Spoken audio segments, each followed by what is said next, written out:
आखिर भगवान जगन्नाथ ने अपने भक्त माधव दास की शौच वाली लंगोटी क्यों धोई? ये एक अनोखी कथा है जो आपके हृदय को भाव भक्ति से भर देगी। आइए इस कहानी को पूरा सुनते हैं। के एक छोटे से आश्रम में भक्त माधव दास रहा करते थे। वे निर्मल हृदय और भगवान जगन्नाथ के अनन्य भक्त थे। उनका जीवन बहुत साधारण था। वे मंदिर में भगवान की सेवा करते और दिन भर जय जगन्नाथ का जाप करते रहते। लेकिन समय के साथ उनका शरीर कमजोर होने लगा। वे गंभीर बीमारी से ग्रसित हो गए। इस बीमारी के कारण उनकी लंगोटी बार बार अशुद्ध हो जाती थी। वे जितनी बार इसे धोते उतनी बार ये फिर गंदी हो जाती। मगर माधव दास जी की भक्ति अडिग थी। वे अपनी तकलीफ की परवाह किए बिना हर दिन भगवान की भक्ति में लीन रहते। एक दिन पूरी मंदिर के पुजारियों ने देखा कि माधव दास की स्थिति दिन ब दिन बिगड़ रही है। उन्होंने माधव दास से कहा, बाबा आप बहुत कष्ट में हैं, कृपया विश्राम करें। लेकिन माधव दास मुस्कुराए और बोले, मेरा जीवन ही भगवान की सेवा के लिए है। जब तक ये शरीर है मैं उनकी भक्ति करता रहूंगा। ये सुनकर पुजारी आश्चर्यचकित रह गए। उन्होंने सोचा, कैसा अनन्य भक्त है, इतनी पीड़ा में भी भगवान का नाम नहीं छोड़ता। ये देखकर भगवान जगन्नाथ ने एक अद्भुत लीला रचने का निश्चय किया। रात का समय था। पूरी मंदिर के पुजारी गहरी नींद में थे। तभी अचानक मंदिर के गर्भगृह का दरवाजा अपने आप खुल गया। मंदिर के गर्भगृह से एक दिव्य प्रकाश निकला। भगवान जगन्नाथ स्वयं प्रकट हुए और धीरे धीरे समुद्र की ओर बढ़ने लगे। वे अपने कमल चरणों से समुद्र तट पर पहुंचे और वहां जाकर माधव दास जी की गंदी लंगोटी को धोने लगे। समुद्र की लहरें भगवान के चरणों को छूकर धन्य हो रही थी। भगवान बड़े प्रेम से लंगोटी धो रहे थे, मानो अपने भक्त की सेवा में लीन हों।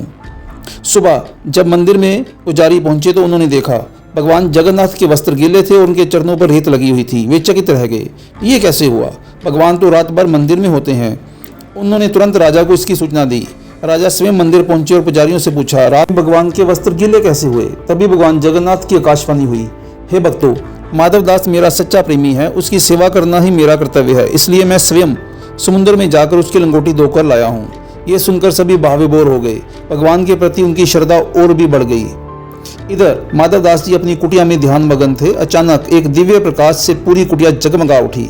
उन्होंने अपनी आंखें खोली और देखा स्वयं भगवान जगन्नाथ उनके सामने खड़े हैं। माधव दास जी हर्ष विभोर हो गए। वे रोते हुए भगवान के चरणों में गिर पड़े। प्रभु, आपने मेरे जैसे तुच्छ भक्त के लिए इतना कुछ किया। भगवान ने स्नेह पूर्वक कहा, माधव तू मेरी निस्वार्थ भक्ति करता है। मैं अपने भक्तों की पीड़ा सहन नहीं कर सकता। तेरी लंगोटी धोने से मेरा सम्मान कम नहीं हुआ, बल्कि ये और भी बढ़ गया है। ये सुनकर माधव दास जी की आंखों से आंसू बहने लगे। भगवान ने कहा, माधव मैं तुम्हें वरदान देना चाहता हूँ, मांग क्या चाहिए? माधव दास ने सिर झुका लिया और बोले, प्रभु मुझे कुछ नहीं चाहिए, बस इतना आशीर्वाद दे दीजिए कि जब तक ये जीवन है तब तक मेरे हृदय में केवल आपका नाम बसा रहे। भगवान मुस्कुराए और बोले, तथास्तु। जब तक इस धरती पर भक्ति जीवित है तब तक तेरी ये कथा भक्तों को प्रेरणा देती रहेगी।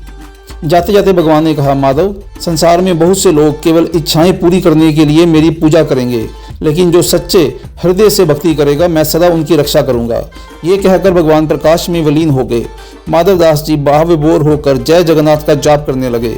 उनका मन और भी शांत और आनंदित हो गया। ये कथा हमें सिखाती है कि सच्ची भक्ति निस्वार्थ होती है। भगवान केवल मंदिर में नहीं, भक्तों के हृदय में भी वास करते हैं। भगवान अपने सच्चे भक्तों की सेवा करने में संकोच नहीं करते। धन, यश और सुख सदा ही नहीं, बल्कि प्रेम और समर्पण ही असली भक्ति है। अगर ये कथा आपके हृदय को छू गई हो तो इसे दूसरों तक भी पहुंचाएं और कमेंट में लिखें, जय जगन्नाथ, जय भक्त माधव दास।